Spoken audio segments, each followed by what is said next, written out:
L'enquête de la 13e chaîne de télévision israélienne, menée au lendemain de l'adoption du texte à la Knesset, révèle plusieurs éléments.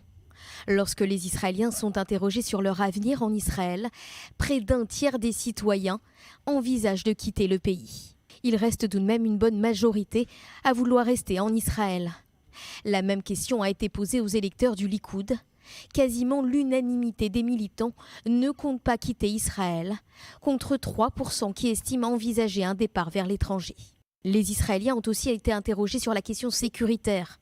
54% d'entre eux craignent que la situation ne soit affectée par la législation, contre 37% qui déclarent ne pas avoir peur. Parmi les électeurs du Likoud, 12% craignent une détérioration de la situation sécuritaire, mais ils sont une grande majorité à répondre par la négative. L'étude montre également que la majorité des citoyens israéliens craignent une guerre civile.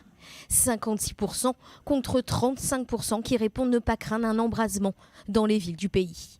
Lorsque les électeurs du Likoud sont interrogés cette fois, seuls 37% d'entre eux ont répondu positivement à la question, contre 56%. Le sondage de la 13e chaîne israélienne s'intéresse aussi au bloc et au siège de chacun des partis en cas de nouvelles élections.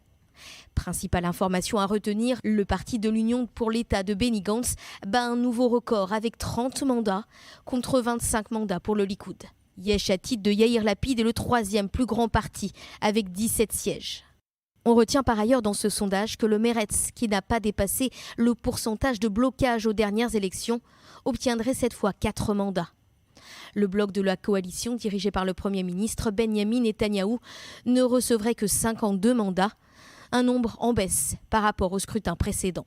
Une petite majorité d'Israéliens pense par ailleurs que le Premier ministre souhaite un compromis sur la poursuite de la législation.